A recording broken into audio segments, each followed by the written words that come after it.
My parents sold Grandma's 1896 Steinway to buy my sister a Mercedes. From hospice, Grandma dialed one number and said, "Sunday, my house, bring the deed." My name is Natalie Bennett, and I am 29 years old.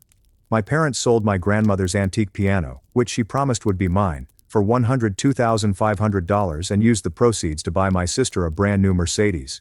They assumed Grandma was too ill in hospice to ever find out. They assumed I was too weak to tell her. They were wrong. When I finally told Grandma what they had done, she did not cry. She did not scream. She simply grabbed her phone, dialed one number, and said 7 words that would destroy everything my parents believed they owned.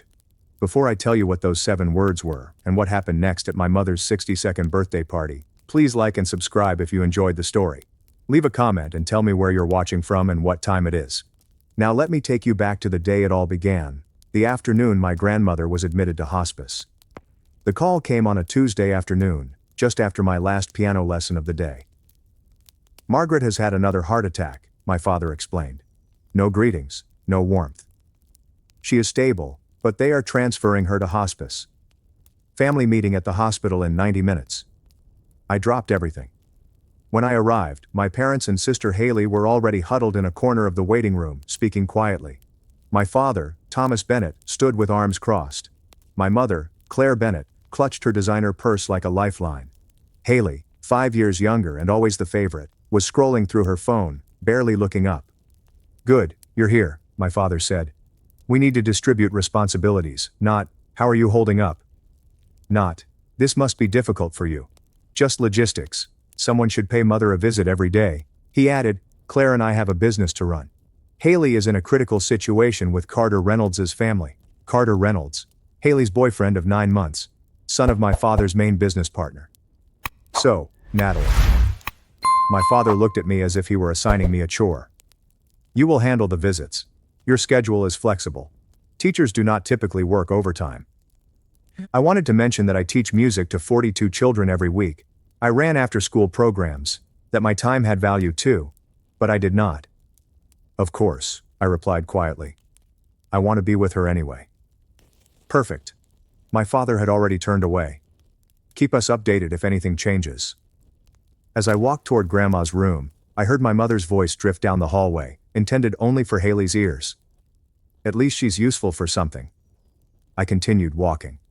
I did not turn around. Not because I didn't hear, but because I'd grown accustomed to this type of pain and had stopped expecting it to be acknowledged. Grandma Margaret Whitmore's room smelled of lavender and old books. She insisted on both. "They try to make everything smell like antiseptic," she explained during my first visit. "I refuse. If I'm going to die, I want to do so surrounded by the things I care about." She was 78 years old, sharp as a blade, and dying from congestive heart failure. The doctors gave her 6 weeks, possibly 2 or 3 months if she was lucky. I went every day after school. We talked about music, about her years performing in concert halls throughout the Northeast, and about my students who couldn't read notes but could feel rhythm in their bones. One evening, she reached for my hand. Her grip was weaker than I recall, but her eyes were fierce. "Natalie, I need you to know something." "Anything, Grandma." "The Steinway." She paused, allowing the words to settle. "This is my mother's piano. The one from 1896. I was very familiar with it. I first learned scales on those ivory keys when I was 8 years old. That piano had been the soundtrack to my childhood, the only place in the family where I felt truly understood." "It's yours," she stated firmly. "I have already informed Thomas and Claire. I informed them last month in front of everyone. That piano belongs to you." I remembered our conversation. My father's jaw is tightening. My mother exchanged looks with Haley. My sister rolled her eyes and said something about sentimental junk. "Grandma, you don't have to." "I want to." She squeezed my hand. "You are the only one who knows what it means. Promise me that you'll take care of it." "I promise." She smiled then, a knowing smile that appeared to conceal secrets I couldn't see. "There are some things more valuable than money, child, and some people who need to learn that lesson the hard way." 3 weeks later, everything had changed. Grandma had asked me to bring some old photographs from her house, ones from her performing days, that she wanted to see one last time. I still had a key, so I drove over from school on a rainy Thursday afternoon. The house was too quiet. I walked through the foyer, past the dining room, and into the living room, where the Steinway had stood for 3 decades. The space was empty. I stopped breathing. Where the piano should have been, there was only a rectangular indent in the carpet.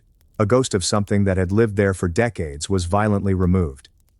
My hands shook as I took out my phone. "Mom," my voice cracked. "Where is Grandma's piano?" A pause. My mother's voice was casual and dismissive. "Your father handled it." "Nat, it's time to get serious. You shouldn't be concerned about it." "I handled it." "How? Where is it?" I said, "Don't worry about it, Nat." Click. She hung up on me. I stood in that empty living room for what seemed like hours, staring at the indentation in the carpet. The rain pattered against the windows. Thunder sounded in the distance. I drove to my parents' house that evening. My father answered the door with a glass of scotch in his hand, looking annoyed by the interruption. "The piano," I replied. "What have you done?" He did not even flinch. "We sold it. I received $102,500 for it." "Good price." The entire world tilted. "You sold it?" "Grandma said it was mine." "Grandma's dying, Nat." He took a sip of his drink. "She does not need a piano. And neither do you." Behind him, I heard the jingle of car keys. Haley appeared in the corridor, grinning. "New keys for a new car." "You bought her a car?" My voice sounded flat. "With grandmother's piano?" My father shrugged, as if I had asked about the weather. "Mercedes-Benz. Haley needs to make a good impression on Reynolds. Carter's family is very particular about appearances." "That piano was supposed to be mine. So what would you do with it?" My mother appeared behind my father with arms crossed. "You teach children's music classes, Nat. You do not perform, you do not have the space. Haley needed the money for her future." "Her future." I repeated the words, tasting the bitterness. Haley entered the foyer, swinging her new keys like a trophy. "Don't get jealous, Nat, it's not a good look." She smiled with all of her teeth. "Maybe if you'd picked a better career, you could afford nice things too." I looked at my parents, my sister, and the life they'd created for themselves, where I was always the afterthought, the one whose needs came last. "Does Grandma know?" Silence. "Is she aware you sold her piano?" My mother's expression hardened. "She is in hospice, Natalie. She takes morphine half the time. She doesn't need to know anything that will make her upset." "Do you mean you don't want her to know?" "I mean," my mother stepped closer, her voice becoming cold and threatening, "that if you tell her and it causes her stress and something bad happens, it will be your fault. Do you want to be held accountable for killing your grandmother?" The accusation lingered in the air like poison. I should have backed down. The old Natalie would have, but something had changed within me. Something had finally broken. "Grandma deserves to know what happened to her property," I said quietly. "And I will not lie to her." I turned and walked away before they could reply. I did not sleep that night. My apartment felt smaller than usual, a modest one-bedroom that my parents had always mocked as evidence of poor lifestyle choices. I sat on my second-hand couch, looking at a framed photograph on the bookshelf. Grandma Margaret performed her final concert 22 years ago. Her fingers were poised above the keys, her face luminous with determination. That same piano, which they had sold as if it were nothing. My mother's words circled in my mind. "If something happens, it will be your responsibility." Was she correct? Would the shock be too much for Grandma? Will I be causing her more pain in her last days? But then I remembered what grandmother had always taught me. When I was 12 and didn't want to tell my parents I had failed a math test, she told me that the truth could hurt. But lies always cause deeper wounds. They simply take longer. I pulled my knees to my chest and reflected on the previous 29 years. I'd always kept quiet to maintain the peace. Every time I accepted less because fighting seemed futile. Every time I made myself smaller so that my family would feel larger. And where had it led me? Here. Alone. Invisible. Watching them erase Grandma's wishes as if her words had no meaning. If I remained silent now, I would not be keeping the peace. I was becoming complicit. By 2:40 a.m., I had made my decision.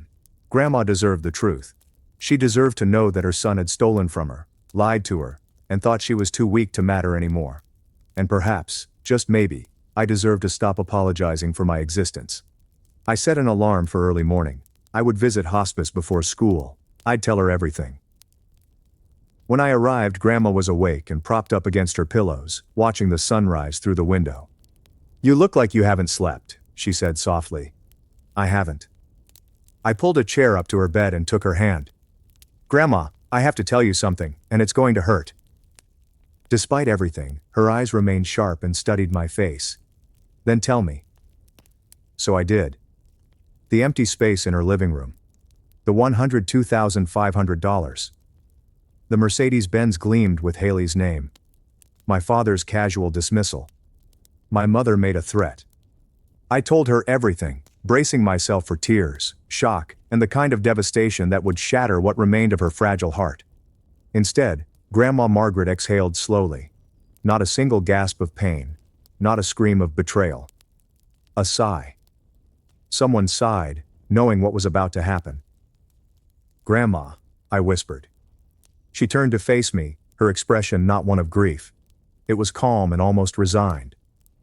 "I knew this might happen, sweetheart." "Did you know?" "I know my son." Her voice was steady. "I've watched him develop into this person for 42 years. I hoped he would change, but I was also ready for the possibility that he would not." My thoughts raced. How were they prepared? She did not respond directly. Instead, she reached for her bedside table.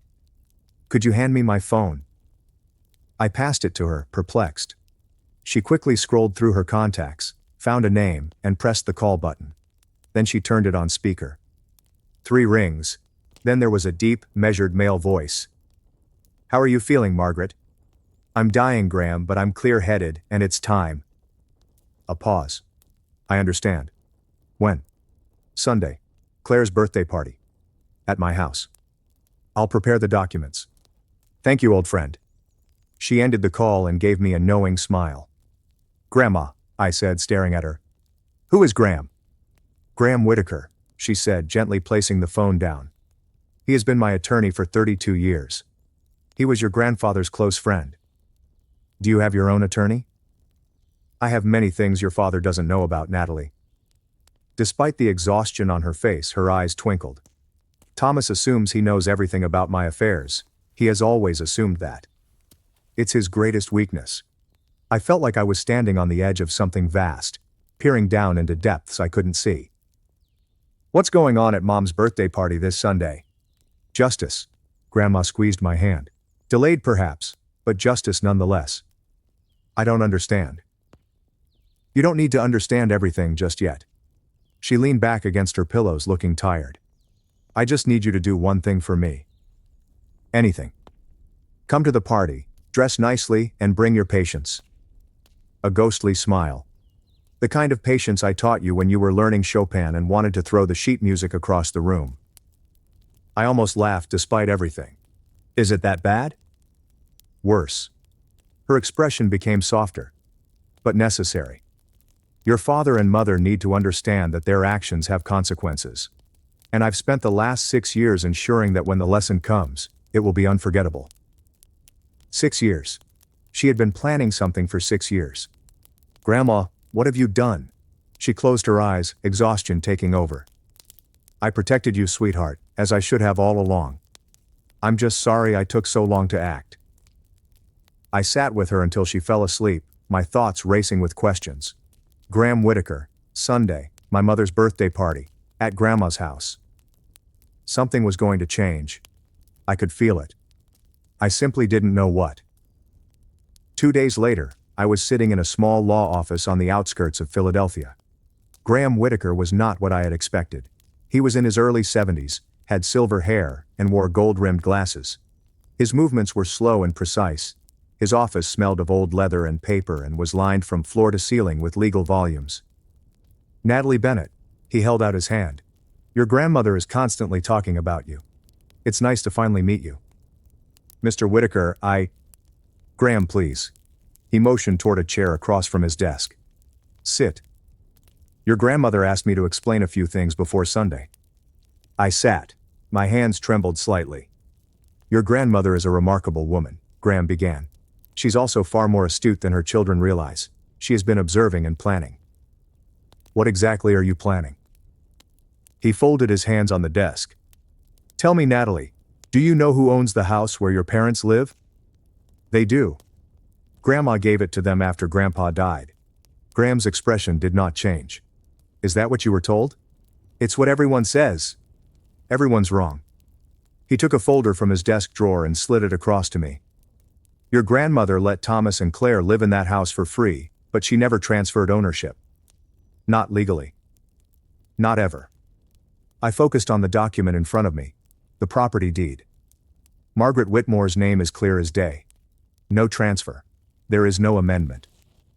They've been living in her house for 11 years, I said slowly, assuming it was theirs. Precisely. My head was spinning. Why would Grandma let them believe? Because she was watching Natalie. Graham leaned in. She waited to see if her son would prove her fears wrong. Unfortunately, he did exactly as she expected. That night, I returned to my apartment and began searching. Grandma had given me a box of old belongings years ago, including photographs, letters, and pressed flowers from her garden. I'd never looked through it thoroughly. It felt overly intimate, like reading someone's diary. But I needed answers. I discovered it at the bottom, beneath a stack of faded concert programs. An old, yellowed sealed envelope. My name was written in Grandma's elegant script, with 6 words underneath it. For Natalie, when you need to understand. My fingers quivered as I opened it. The inside contained a single photograph, a legal document copy. The header was partially obscured, but I could see Grandma's signature at the bottom, which was dated 6 years ago. A note with her handwriting was clipped to the corner. The house never left my possession, sweetheart. It was only borrowed, and some borrowers do not deserve the benefit. I reread it 3 times. Then I understood. Sunday's party was held at Grandma's house. My parents treated the house as their own. They had previously hosted dinner parties and holiday gatherings there. They sold the piano that sat in the living room as if it belonged to them. But it did not belong to them. It never has. My father's entire sense of status was built on a non-existent foundation. I recalled all the times he'd lectured me on real assets and sound investments. All the times he mocked my small apartment while standing in a house he didn't even own. The irony was nearly too perfect. I tucked the letter back into its envelope and placed it on my nightstand. Sunday was 4 days away. Whatever Grandma had planned would take place in the territory my parents had claimed, and they had no idea what to expect. The night before the party, Grandmother called. Her voice was weaker than before, and I could hear how much effort she put into each word. But her mind remained razor sharp. Natalie, are you prepared for tomorrow? I think so. I paused. Are you sure about this, Grandma? It's Mom's birthday. In front of all those people. That's precisely why it needs to be tomorrow. She took a slow breath. Your father sold my piano in front of everybody. He announced it at last month's family dinner, as if it was his decision. He did not ask me. He did not think about you. He assumed that I was too weak and you were too quiet to matter. I closed my eyes. I remember. Then you understand why the lesson needs witnesses. Her voice softened. I am not doing this for vengeance, sweetheart. Revenge is meaningless. I'm doing this because it's right, and you deserve to be safe, especially after I leave. Tears streamed behind my eyes. Grandma, I should have acted sooner. I watched how they treated you for years and hoped Thomas would change. That was my mistake. Love blinded me for far too long. This is not your fault. Perhaps not entirely, but I can still make things right. A pause. I do not have much time left, Natalie. The doctors say 6 weeks, but I believe it is less. I can feel it, and I need to know. Do you trust me? Always. Then come tomorrow. Wear something that will make you feel strong. And no matter what happens, remember that you are not the villain in this story. You never were. We said goodnight. I kept the phone against my chest for a long time after she hung up. Nothing would be the same tomorrow. I just had to be willing to let go. Sunday dawned with pale winter sunlight and the crisp air that makes everything seem sharper. Grandma's house, my parents' borrowed home, appeared almost festive. Someone had hung a banner wishing them a happy 62nd birthday across the porch. Cars lined the driveway, spilling onto the street. I parked at the far end and sat in my car for a moment to gather myself. I wore a navy blue dress with simple but elegant pearl earrings that my grandmother had given me for my 22nd birthday. My hair was neatly pinned back. Armor for a battle I didn't quite understand. The house was buzzing with approximately 34 guests. I only saw aunts and uncles on holidays, old neighbors, and a few of my father's business associates. I recognized Mr. Reynolds near the fireplace with Carter standing beside him and Haley on his arm. The living room immediately caught my eye. The corner where the Steinway had stood for 30 years was now empty. Someone had placed a large potted plant there to fill the void. It appeared ridiculous, a leafy green apology for something that could not be apologized away. My mother stood near the dining table in a red designer gown, accepting compliments like a queen being honored. My father remained nearby, working the room with practiced charm. Graham Whitaker sat in the far corner, almost invisible among the crowd, with his leather briefcase beside his chair. He caught my eye from across the room and gave an almost imperceptible nod. I nodded back. My Aunt Lillian, grandmother's younger sister, appeared beside me. "Natalie, sweetheart, how is Margaret doing?" "Tired," I admitted, but still sharp. She was always the smart one. Aunt Lillian's gaze shifted to the empty corner. "I noticed the piano is gone. Thomas stated that Margaret wanted to sell it." I opened my mouth to respond, but my father's voice broke through the crowd. "Everyone, if I could have your attention, please." My father stood in the center of the living room, crystal glass raised, commanding the space as if he owned it, which I now realized he did not. "Today we celebrate 62 wonderful years of Claire Bennett." Applause. My mother was beaming. "And I also want to take a moment to share some exciting family news." My stomach dropped. "As some of you know, our daughter Haley has been seeing Carter Reynolds, the son of my dear friend and partner Victor." He gestured toward Carter, who smiled politely. "And to celebrate her bright future, we have a special surprise." He led the entire party outside where a gleaming silver Mercedes-Benz sat in the driveway with a red bow on its hood. "A gift," my father proudly declared, "made possible by Grandma Margaret's generosity. She sold her antique piano to provide for her granddaughter's future." Haley squealed, wrapped her arms around my father and posed for photos next to the car. I stood frozen on the porch. He was doing it again, rewriting the story, making himself the hero while completely ignoring Grandma's wishes. A woman I didn't recognize leaned towards her husband. "Wasn't the piano supposed to go to the other granddaughter? Who teaches music?" Her husband shrugged. "Guess plans changed." Aunt Lillian appeared beside me, her face paler. "Natalie, did Margaret actually agree to this?" Before I could respond, Haley noticed me and called out, her voice dripping with false sweetness. "Natalie, come take a photo.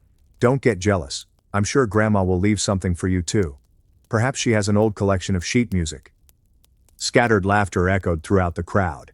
My hands were shaking. My vision was blurred with tears that I refused to let fall. Then behind me, I heard a briefcase click open. Everyone started filing back inside, but Aunt Lillian obstructed my father's path. "Thomas." Her voice was steady, but I noticed her hands trembling. "I need to ask you something." My father's smile did not change. "Can it wait, Lillian? We are in the middle of—" "Did you ask Margaret before selling the piano?"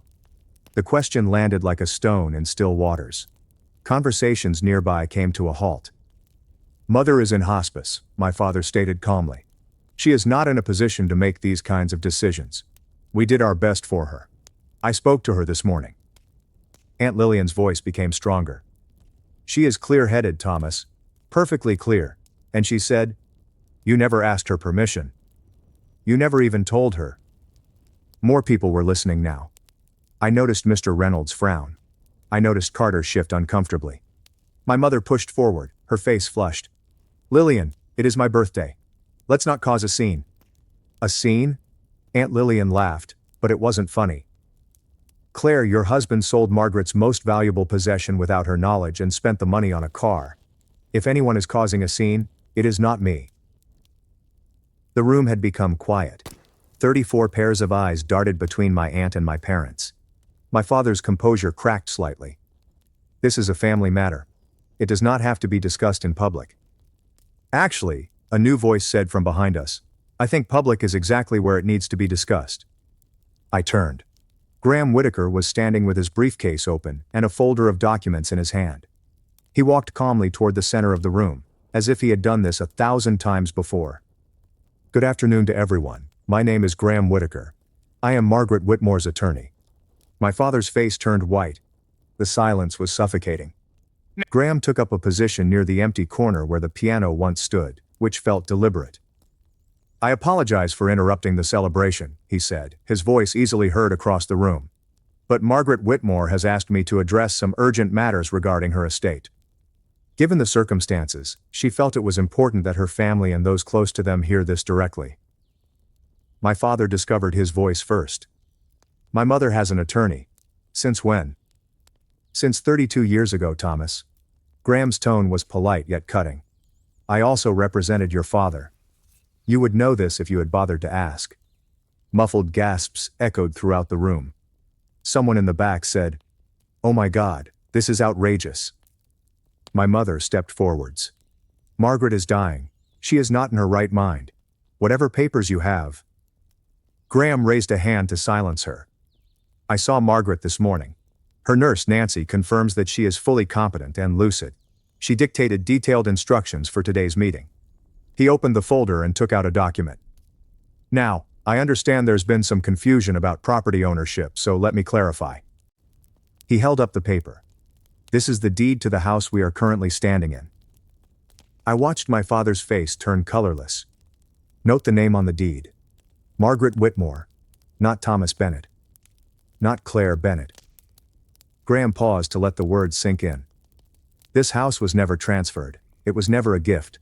Your parents have lived here rent-free for 11 years thanks to Margaret's generosity. Nothing more. The room erupted with whispers. My father grabbed the edge of a chair to steady himself. Haley stared at her father, confusion and panic etched on her face. And Graham Whitaker wasn't finished. That, he said quietly, is just the beginning. If you're still here, I'm guessing you're holding your breath like I was in that moment. Before I tell you what Graham revealed next, I'd like to ask you a question. Who do you believe actually owns the house? A. My parents, because my grandmother must have transferred it at some point. B. Grandma, there's been a secret all along. C. Me, because the biggest twist is still to come. Leave your response in the comments, then continue watching to find out. My father's voice crackled. This is impossible. Mother claimed the house was ours. She promised. She promised you could live here. Graham placed the deed on the dining table so that everyone could see it. She never promised ownership. There is a significant legal difference, Mr. Bennett. I watched as the realization spread throughout the room like wildfire. Mr. Reynolds took a small step away from my father. One of the neighbors shared a knowing look with her husband. For 11 years, Graham continued, you've enjoyed this property without having to pay rent, utilities, or property taxes, which are all covered by Margaret's accounts. You've treated it like your own. You've even made changes without permission. He took a glance at the modern light fixtures that my mother had installed last year. Legally, you are tenants at will, and the property owner has the right to terminate that arrangement at any time. You can't be serious, my mother said, her voice shrill. We've lived here for more than a decade. We've made an investment in this house. Invested without authorization. Graham's expression remained unchanged. Any improvements you've made without written consent belong to the property owner, Margaret Whitmore. Haley grabbed Carter's arm. This is insane. Dad, tell them this is a joke. My father could not speak. He looked at the deed as if it were a death warrant. I should also mention, Graham said almost casually, that Pennsylvania law takes property fraud very seriously. Representing someone else's property as your own, especially in business situations, can have serious legal ramifications. Mr. Reynolds' expression changed from confusion to cold calculation. He no longer saw my father as a partner, but rather as a liability. My father's empire, built on borrowed prestige, was crumbling before our eyes, and Graham still had more documents in his folder. Now, Graham said, pulling out a second document, we come to the matter of trust. What trust? My father's voice barely rose above a whisper. Margaret Whitmore established a separate trust 6 years ago, independent of the will that was shared with your family. This trust was established specifically to safeguard her most valuable assets in the event of, he paused delicately, financial misconduct. Is there financial misconduct? My mother sputtered. We're her family. Family members can still commit misconduct, Mrs. Bennett, as recent events have demonstrated. Graham withdrew a thick document with crisp official-looking pages. Per the terms of this trust, the following assets are irrevocably assigned to a single beneficiary: the property we're standing in, Margaret's financial accounts, and all items of sentimental value, including the 1896 Steinway piano that was recently sold without authorization. He looked up, his gaze fixed on me. The sole beneficiary is Natalie Rose Bennett. The room became quiet. Haley's shriek shattered it. "What? This is fraudulent!" My father yelled. "She was manipulated. That little—" He pointed at me, his face contorted in rage. "Thomas." Graham's voice froze. "I would advise you to choose your next words carefully. More than 34 people have witnessed everything said here today." Aunt Lillian came to stand beside me. Her hand grasped mine and squeezed. "Margaret knew exactly what she was doing," Graham explained. "She spent 6 years watching and waiting, hoping her son would prove her wrong. Instead, he sold her most prized possession to purchase a car for her granddaughter, who never visits her." He paused. "Mr. Bennett, actions have consequences. This is yours." My mother was crying now. Haley looked sick and I couldn't move, breathe, or believe what I was hearing. Graham waited for the chaos to subside before proceeding. Regarding the piano sale, he retrieved an additional document. Since the Steinway was part of the trust and Natalie is the designated beneficiary, the sale conducted without the trustee's consent, that's Margaret, constitutes unauthorized disposal of trust assets. "What does that mean?" Haley's voice was small. "It means the $102,500 must be returned to the trust within 45 days. Graham swept his gaze over my parents and sister. "Failure to comply may result in civil litigation for misappropriation of trust property. Given the clear paper trail, I assure you that the outcome will not be favorable to your family." My father laughed in a hollow, desperate tone. "We do not have $102,500 sitting around. The money went to the car. Then I suggest you find a way to liquidate that asset." Graham nodded toward the window, where the Mercedes, complete with red bow, was still visible in the driveway. "The dealer might accept a return, though you'll likely take a significant loss." Haley burst out in tears. "My car? Are you taking my car?" "I'm not taking anything, Miss Bennett," Graham said calmly. "I'm simply explaining the legal consequences of your family's choices." I saw Haley look to Carter for support, but he had already moved away from her, his face carefully neutral. His father was whispering something into his ear, and neither of them seemed sympathetic. "Additionally," Graham continued, "Margaret has asked me to inform you that your living arrangements in this house will be formally restructured. You may stay here temporarily, but a valid lease agreement will be required." "A lease?" My mom's voice was barely audible. "In the house where we've lived for 11 years? "In the house," Graham gently corrected, "that you never owned." The room had become deathly quiet. Every eye was on me. My father turned slowly, his face contorted with betrayal and rage. "You did it. You poisoned her against us." I stood my ground. "No, father. I didn't do anything." My voice was more stable than I expected. "My grandmother made these decisions 6 years ago, before I knew anything about them. I just found out this week."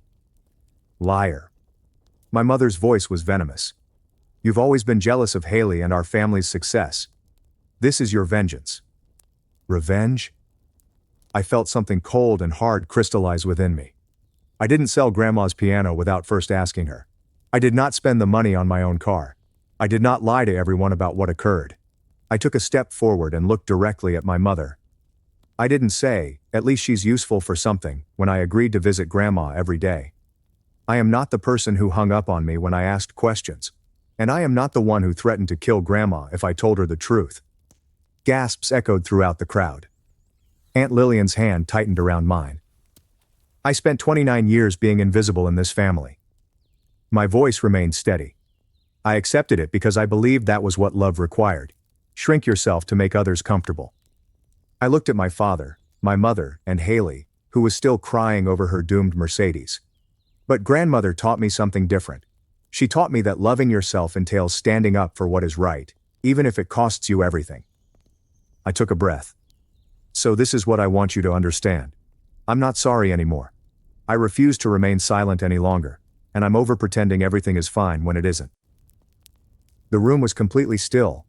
Graham pulled me aside as the crowd dispersed slowly and awkwardly, whispering goodbyes and avoiding eye contact. "Natalie, we need to discuss next steps."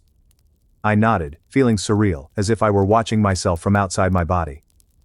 "Legally, you have several options," he said softly, so only I could hear. "You could demand an immediate eviction. Given the circumstances, your grandmother would support whatever decision you make." I looked across the room at my parents. My father had fallen into a chair, head in his hands. My mother stood frozen by the window, mascara streaking down her face. Haley had vanished, possibly outside mourning her Mercedes. They appeared broken.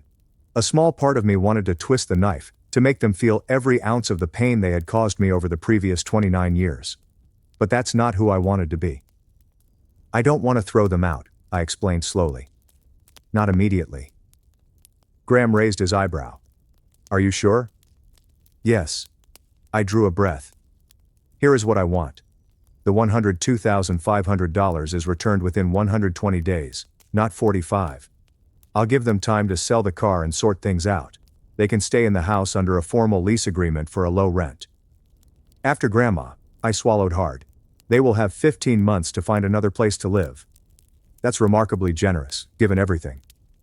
"Maybe," I met his gaze, "but I am not doing this to punish them. I'm doing it because it's right, and I refuse to be the person they are." Graham gave me a long look. He nodded with a hint of respect in his expression. "Your grandmother predicted you'd react this way. She is very proud of you, Natalie." "I know." My voice broke. "I know she is." Aunt Lillian and two of the remaining guests witnessed the agreement, as it was drafted right on the dining room table. My father signed without looking at me. My mother's hand shook so much that she could barely hold the pen. Neither of them said anything. The house had emptied by the time the last signature was placed. Mr. Reynolds and Carter had departed without saying goodbye. I later learned that Carter had driven away while Haley was still crying outside. The birthday cake remained untouched. The banner drooped sadly from the front porch. Aunt Lillian hugged me tightly before departing. "You did the correct thing, sweetheart. Margaret would be very proud." "She is proud," I stated softly. "I talked to her this morning." As if on cue, my phone vibrated. A video call request from Grandma's hospice number. I responded by walking to the empty corner of the living room where the piano used to be. Her face appeared on screen, pale but calm. Nurse Nancy was seen in the background, smiling. Grandma's voice was weak but warm. "My brave girl. How are you feeling?" "Terrified," I admitted, "and relieved and sad all at once." "That is how courage feels, sweetheart. It is never comfortable." "I didn't throw them away. I gave them time." "I know." Graham had texted her. Her eyes glistened. "Natalie, you are a better person than they deserve. But that is why I chose you." I pressed my hand against the screen, wishing I could hold hers instead. "Thank you, Grandma, for everything, for protecting me." "Don't thank me." Her smile was tinged with sadness. "Just live well. Play music. Be happy. That is how you thank me." "I will. I know you will, sweetheart." She closed her eyes. "I know you will." I know many of you are probably thinking, "So that's it? Did your parents ever change?" The honest answer is complicated. Not every story has a perfect ending, but every story has a lesson. Before I tell you what happened in the months that followed, I want to hear from you. Have you ever had to set boundaries with family? How hard was it? Drop your story in the comments. I read every single one. The first week after the party was chaos. News travels fast in small social circles, and the story of what happened at Claire Bennett's 62nd birthday spread like wildfire. My father's business partners suddenly became unavailable for meetings. Old friends stopped returning calls. Mr. Reynolds formally withdrew from the joint venture they'd been planning. When my father demanded an explanation, the response was cold. "I can't do business with someone I can't trust. Thomas, if you'd deceive your own mother, what would you do to a partner?" The deal would have been worth over $240,000. Gone in an instant. Haley had to return the Mercedes. The dealership only offered her $87,500, $15,000 less than my parents had paid. She screamed at the salesman for 20 minutes before finally signing the paperwork. Carter broke up with her 4 days later via text message. My family thinks it's best if we take some time apart, the message read. Translation. They wanted nothing to do with the Bennett family drama. My sister, who had always been the golden child, found herself suddenly ordinary. No car, no wealthy boyfriend. No special status. She had to borrow my mother's old Honda to get to job interviews. I didn't gloat. I didn't reach out. I simply went about my life, teaching piano to my students, visiting grandma every evening. But I'd be lying if I said there wasn't some quiet satisfaction in watching the facades crumble. My father had spent years measuring success in appearances, the house, the car, the right connections. Now he was learning that none of it had ever been real. The foundation he'd built his identity on was borrowed, and borrowed things always have to be returned. 3 weeks after the birthday party, the hospice called me at 5:30 a.m. You should come now, the nurse said gently. She's asking for you. I drove faster than I should have, my heart pounding the entire way. Grandma's room was quiet when I arrived. The morning light filtered through the curtains, casting soft golden shadows across her bed. Her breathing was shallow, her face paper thin, but her eyes were open, and when she saw me, she smiled. My Natalie. Her voice was barely a whisper. Come sit with me. I took her hand. It felt so fragile, like holding a bird. I have something to tell you, she said slowly. Something I should have said years ago. What is it, Grandma? I'm sorry. I blinked. Sorry for what? For not acting sooner. A tear slipped down her cheek. I watched how they treated you year after year. I kept hoping Thomas would change, that Claire would see your value. I made excuses because I didn't want to believe my own son could be. She trailed off. It's not your fault, I said, my own tears streaming down. Perhaps not entirely, but I could have done more. I could have protected you sooner, instead of waiting until I was dying. She barely squeezed my hand. I apologize, sweetheart. You deserved better. You gave me everything that mattered, I declared vehemently. Music, love, the realization that I was worth something. That is more than they ever gave me. She smiled, and for a moment she reminded me of my grandmother from childhood. Strong, radiant, full of life. I'm so proud of you, Natalie. You have a good heart, but you've finally learned to protect it. You taught me that. Then I did something right. Her eyes fluttered shut. I am tired now, sweetheart. Stay with me always. Grandma Margaret died peacefully that evening, holding my hand in hers. The funeral took place 6 days later at the small church she had attended for 52 years. It was as simple as she had wished. There were no elaborate flowers or ostentatious displays, just music, memories, and people who genuinely loved her. I played the piano at the service. It wasn't the Steinway that was gone, but a modest upright that the church had owned for decades. I played Chopin's Nocturne in E-flat major, which was the first piece Grandma taught me. The church was halfway full. Aunt Lillian sat in the front row, holding tissues in her hand. Several pews were filled with Grandma's former performing friends, white-haired women who remembered when Margaret Whitmore's name meant something in the world of classical music. My parents sat at the back. They did not approach me before the service, during it, or afterward. My mother wore dark sunglasses that covered her eyes. My father stared straight ahead, as if he were attending his own sentencing.